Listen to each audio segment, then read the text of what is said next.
Bismillahirrahmanirrahim. Assalamualaikum warahmatullahi wabarakatuh. Alhamdulillah, summal hamdulillah. Assalatu wassalamu ala rasulillah wa ala alihi wa sahbihi wa man tabi'a sunnatah. Konsep pendidikan Islam yang dirumuskan sesuai dengan perkembangan umur anak tadi. La'ib waladaka sab'an wa attibhu sab'an wa sahibhu sab'an summatruk khablahu ala gharibih. Saya ini episode yang ketiga, sudah sampai pada cara mendidik ketika anak sudah dewasa, yaitu umur 14 tahun ke atas. Kalau pada tahap umur 7 tahun pertama, 0 tahun sampai 7 tahun, itu ibarat masuk persneleng 1. Tidak bisa langsung persneleng 2 kalau kita sedang nyetir motor atau mobil. Harus masuk 1 dulu, tidak bisa.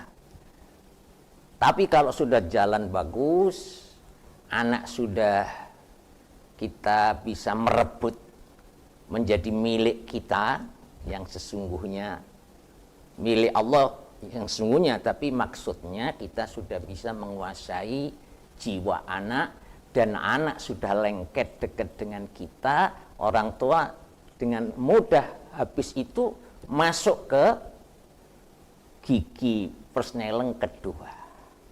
Kita genjot, kita masukkan di situ pelajaran total mengenai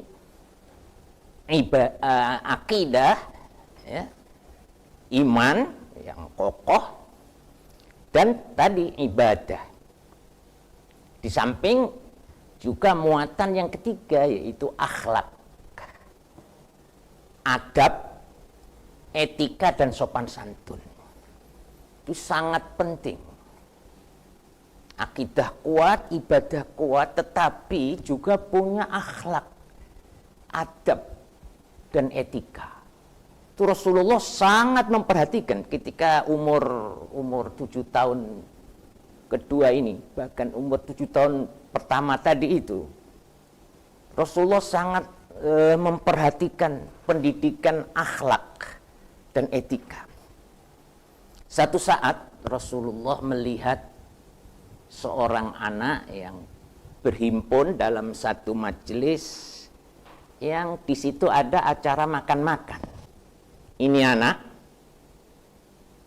tidak terdidik etika kesopanan dalam makan-makan dan berkumpul di majelis seperti itu, sehingga dia makan dengan tangan kiri, ya, dan tidak membaca bismillah, dan dia melihat-lihat makanan kemana-mana dan ambil-ambil makanan itu seenaknya. Rasulullah berkepentingan untuk meluruskan akhlak anak ini di hadapan orang-orang para sahabat Nabi. Apa kata Rasulullah dengan kasih sayang? Dipanggilnya anak itu, ya ghulam, samillah, wahai anakku. Ghulam ini panggilan sayang. Bisa anaknya, bisa anak orang lain. Orang Jawa juga biasa memanggil nak, bukan anaknya gitu. Samillah, bacalah bismillah. Wa kul biyaminika, dan makanlah dengan tangan kanan. Nak ya, wa kul mimma yalik, ambil makanan yang di depan kamu, jangan yang jauh-jauh ngerangge ke sana. Ini adab. Ya. Ini bukan main-main. Rasulullah mengeterapkan ahlul yamin ini. Karena nanti di akhirat juga ada ashabul yamin, sahabat atau orang-orang kanan gitu. Itu harus sejak di dunia sudah dibiasakan sehingga nanti menjadi ashabul yamin. Ya. Pernah salah seorang diingatkan Rasulullah, Pak, sampean makan dengan tangan kanan. Orang tadi menjawab, la astati, tidak bisa saya makan pakai tangan kanan apa itu. La istata'ta. Kemudian Rasulullah mendoakan, benar, ya, mudah-mudahan Allah membuat Anda tidak bisa makan dengan tangan kanan. Ketika pulang beberapa waktu, betul-betul orang ini tidak bisa makan dengan tangan kanan. Ini menunjukkan betapa akhlak, adab, kesopanan dan etika harus diajarkan. Orang Islam punya etika tersendiri, punya tradisi tersendiri. Ya. Jadi yang baik-baik tangan kanan, masuk masjid, ya, keluar dari WC. Kata Nabi, kamu bukan karena tidak bisa, tapi dengan kesombongan kamu menentang perintah Rasul. Diajarkanlah taat kepada Allah dengan konsisten. Menjadi bagian hidupnya itu hanya Allah dan Rasulnya yang menjadi acuan dalam hidupnya. Ma'asyiral ikhwah wa para santri yang saya sayangi, perhatikan baik-baik ya. Setelah itu kemudian tahap ketiga dalam mendidik anak, yaitu wasohibhu sab'an, dan temanilah anakmu, jadikanlah teman 7 tahun berikutnya. Kalau sudah dewasa, maka anak sudah matang, dan dengan ditanamkannya akidah, ibadah dan akhlak, dia sudah membawa bekal hidup, ajaran agamanya dengan relatif sempurna. Maka ada masa yang namanya masa musohabah, yaitu orang tua tidak boleh main-main, tetapi tidak boleh keras. Orang tua harus mutabaah. Kalau yang kedua tadi saya sebut dengan ahdut tashkhin, masa menginstal. Ketika anak kosong umur 7 tahun dengan akidah, kita tuangkan supaya tidak masuk bahan dan materi lain kecuali akidah, ibadah dan akhlak dari Islam. Karena bejana itu kalau sudah kemasukan sesuatu, maka tidak akan kemasukan yang lain. Itu harus kita jaga. Ketika sudah tuangkan itu, maka 7 tahun yang ketiga kita harus mutabaah. Itu namanya masa mengikuti anak, apa yang sudah diajarkan sebelumnya, apa sudah diterapkan. Di situ gaya orang tua harus berlaku sebagai teman. Tidak boleh mentang-mentang orang tua terus keras, kasar, tidak boleh. Dia sudah dewasa. Secara fisik, kalau ditanding dengan orang tua itu yang menang anaknya. Pak, sampai delok, aku sedukurku sakmini.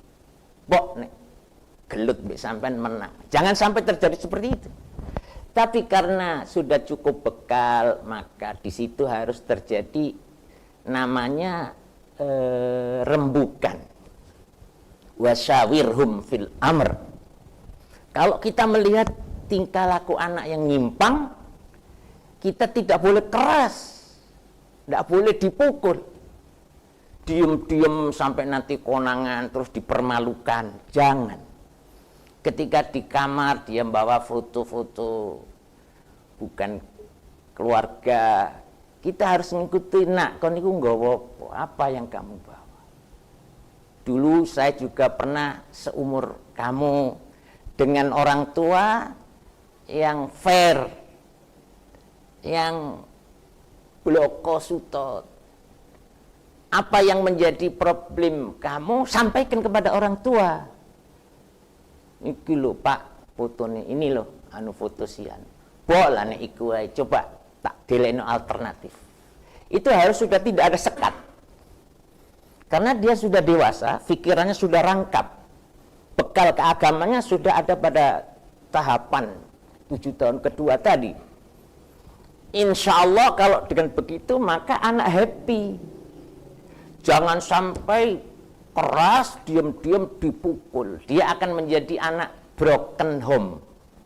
Apa broken home? Patah hati. Ya. Nggak betah di rumah. Akan mencari tempat lain yang betah, lalu berhimpun dengan teman-teman jelek. Nah, ini orang tua harus waspada. Kalau kita melihat bagaimana anak saya, cukup melihat teman-temannya siapa.